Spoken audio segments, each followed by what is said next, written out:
दिमाग खराब है विषयों में। या हम स्वस्थ हैं, स्वास्थ्य हैं। कोई ये मत समझना कि प्रेमानंद रोगी होता है। प्रेमानंद एक ही बात का रोगी होता है, प्रेम का, और किसी बात का रोगी नहीं होता। ये शरीर है, किसी का स्वस्थ नहीं है। जो शरीर में स्थित पुष्ट भी दिखाई दे रहे वो स्वस्थ नहीं है, मृत्यु के भय से भयभीत, काम क्रोध लोभ रोग से ग्रसित है। स्वास्थ्य वही है जो परमात्मा में स्थित है, भगवत भाव में स्थित है। ऐसा आरोग्यता प्रभु देते हैं कि भवरोग ही नष्ट हो जाता है, तो और रोगों की क्या बात। भवरोग ही नष्ट हो गया तो और रोगों की बात क्या। अर्थाश्च, अर्थ माने होता संपत्ति। इतनी बड़ी संपत्ति मिली है कि ब्रह्मा के पास भी नहीं है। कुंज महल की टहल सुख, दंपति संपत्ति पाई है, जैसे रूप लाल हित प्रीति सो जो 84 गाई है। हमें संपत्ति मिल गई, दंपत्ति प्रिया प्रीतम। हम कोई बोले रूप मारोग्य मर्थास्य भोगास्य वानुसंगिकान, बोले अद्भुत भोग की प्राप्ति। कौन सा भोग? बोले प्रिया प्रीतम की रस केली के दर्शन का भोग। जैसे ही हरिवंश निकट दासी जन लोचन चसक रसासो गटकच, रसासो गटकच, लोचन चसक रसासो गटकच। ददाति ध्यायतो नित्यम अपवर्ग प्रदो हरि। जो हरि का ध्यान करने वाले हैं उनको रूप मिलता है, आरोग्यता मिलती है, संपत्ति मिलती है, भोग मिलता है। और ददाति भगवान नित्य अपवर्ग अर्थात मोक्ष सुख, नित्य सुख उसे प्रदान कर देते हैं। आतिपातक युक्तोपि ध्यायेन निमिषमच्युतम भूयस तपस्वी भवति पंक्ति पावन पावनः। यदि एक क्षण भी ऐसी स्थिति हो जाए कि शरीर का भाव भूल जाए और भगवदाकार वृत्ति एक क्षण भी, तो इतना महान हो जाता है कि जन्म जन्मांतरों के सारे पाप नष्ट हो जाते हैं और वो पंक्ति के पंक्ति को निष्पाप कर सकता है। अगर एक क्षण भी अतिपातक युक्तोपि ध्यायेन निमिष मच्युत, एक निमिष भी, इतने देर के लिए यदि तन्मय हो गया प्रिया प्रीतम में, प्रभु में, एक निमिष भर के लिए शरीर को भूल गया, उसमें इतनी सामर्थ्य। तभी तो एक बार गुरुदेव भगवान ने कहा था, रसिक जन जो 5 मिनट में भजन कर लेते हैं, साधक 24 घंटे उतना भजन नहीं कर सकता 5 मिनट में। वो यही जो यहां लिखा है, एक निमिष में। भूयस तपस्वी भवत, उससे बड़ा कोई तपस्वी भूमंडल पे नहीं, जो एक पल के लिए भगवान में डूब गया। डूबना, हम तो कहते डूबते क्या है, तो उठा के फेंक दिया जाता है प्रेम समुद्र में। ऐसी कृपालुता यहां की सखियों की है।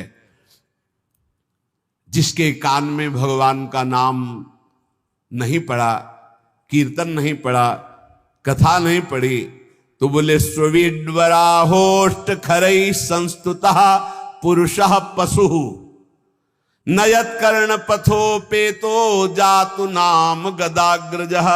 जिसके कानों में भगवान नाम नहीं पड़ा, भगवत चर्चा नहीं पड़ी, तो बोले वो नर पशु है। नर पशु मनुष्य रूप में पशु है, वो कुत्ता है, वो विष्ठाभोजी सुअर है, वो ऊंट है, वो गधा है।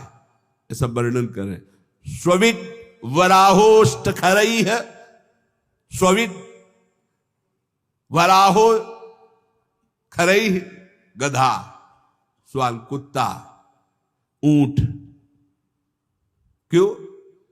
क्योंकि भगवान से विमुख है, तो बोझा ढो रहा है संसार का केवल गधे की तरह, कुत्ते की तरह। जैसे कुत्ता इस भोग से उस दरवाजे में खाने, ऐसे भोगों में भटक रहा है केवल। जैसे ऊंट है ना, कांटे की वस्तुएं खाने में बहुत अच्छा लगता है, ऐसे ही गंदे विषयों को भोगने में केवल अच्छा समझता है। जिसके कानों में भगवत चर्चा नहीं गई, जिसने अपनी जबान से भगवान नाम कीर्तन नहीं किया, वो पशु से भी गया गुजरा है। मनुष्य के कान बने हुए भगवत चर्चा सुनने के लिए, जबान मिली हुई है भगवत प्राप्ति के लिए। खूब नाम जप करे, नाम कीर्तन करे। कृपण देई पाई परो बिनु साधे सिद्धि होई, सीतापति सन्मुख समुझ जो की जय शुभ सोई। इसलिए मेरी बात मानो, पाए पर जाओ भगवान के, अर्थात भगवान की शरण में हो जाओ, सारी सिद्धियां अपने आप आ जाती है शरणागत के हृदय में। ये बात मान लो, मान लो, तुम्हारे किए नहीं होगा, प्रभु की शरण में हो जाओ। राम ही डरु करु राम सो ममता प्रीति प्रतीति, तो तुलसी निरुपदि राम को भय हारे हूं जीती। यदि भगवान का तुम्हारे हृदय में डर हो गया कि सर्वत्र भगवान मुझे देख रहे हैं, मैं कहां पाप करूं, कोई जगह ऐसी नहीं जहां मुझे भगवान नहीं देख रहे, तो बोले अगर ये प्रभु का डर आ गया और प्रभु की शरण में हो गए तो हार भी जाओगे तो जीता देंगे भगवान, हार भी जाओगे तो जीता देंगे। तुलसी निरुपदि राम को भय हारे हो जीत, हार भी गए तो जीत जाओगे। इनका स्वभाव है जन अवगुण प्रभु मान न काऊ, दीन बंधु अति मृदुल स्वभाव। ऐसा स्वभाव कि एक बार शरण में हो गए तो तुम्हारा नाश नहीं होने देंगे, चाहे जितना पतित हो जाओ वो तुम्हारा उद्धार करके ही छोड़ेंगे, वो पतित पावन है।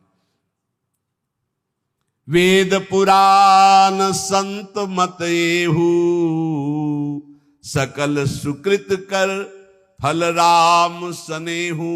समस्त साधना का फल है प्रभु के नाम में प्रेम हो जाए, प्रभु के चरणों में प्रेम हो जाए। इसलिए विनिश्चितम बदामि तेनान्यथा वचांस में हरिम नरा भजन्ति एति दुस्तरम तरन्ति ते। मैं तुम्हें सब शास्त्रों का निश्चित सिद्धांत बता रहा हूं, मेरी बात झूठ मत मानना। जो हरि का भजन करते हैं समस्त दुखों से, भव सागर से पार हो जाते हैं। और हरि का भजन उसी के हृदय में होता है जो हरिजनों से प्रीति करता है, हरि भक्तों से प्रीति करता है। भगवान ने भी श्री अर्जुन जी को जब बताया कि द्रव्य यज्ञ, स्वाध्याय यज्ञ, ब्रह्म यज्ञ, भगवद अर्पण यज्ञ, ये सब यज्ञ हैं, इन श्रेयान द्रव्य मयाद यज्ञास ज्ञान यज्ञ परंतप सर्वम कर्माखिलम पार्थ ज्ञाने परिसमाप्तये। अर्जुन, जितनी भी मैंने यज्ञ वर्णन की, द्रव्यमय यज्ञों से ज्ञान यज्ञ श्रेष्ठ है, क्योंकि ज्ञान यज्ञ में सब कर्म भस्म हो जाते हैं और जीव जीवन मुक्त हो जाता है। ज्ञान यज्ञ में एक होता है कृपा से ज्ञान की प्राप्ति होना, एक होता है साधन से ज्ञान की प्राप्ति होना। जब साधन से ज्ञान की प्राप्ति को होता है तो साधन चतुष्टय अगर नहीं है तो वो अज्ञानी ही है, चाहे जितना ज्ञान वर्णन कर रहा हो। पहला साधन चतुष्टय है विवेक, दूसरा है वैराग्य, और तीसरे में 6 साधन है, इसे षट संपत्ति कहते हैं। सम दम श्रद्धा उपरति तितिक्षा और समाधान, और चौथा है मुमुक्षुता। ये 4 बातें होने पर ही वो ज्ञान मार्ग का अधिकारी हो सकता है। विवेक, विवेक कहते हैं जिसके अंदर सत असत का ज्ञान हो। सत्य क्या है और असत क्या है, तो वेद कहता है ब्रह्म सत्यम जगन मिथ्या, पूरा संसार झूठा है। सत्य है इसमें तो केवल ब्रह्म है, अन्यथा नहीं। जैसे भगवान शंकर कह रहे उमा कहूं मैं अनुभव अपना, सत हरिभजन और जगत सब सपना। सपने की तरह मिथ्या, जैसे स्वप्न में कुछ भी सत्य नहीं होता, ये जगने पर पता चलता है, ऐसे ही संसार में भगवान के सिवा कुछ सत्य नहीं है। ये तब पता चलेगा जब तुम्हारे अंदर ज्ञान प्राप्त हो जाएगा, ज्ञान जागृत होगा।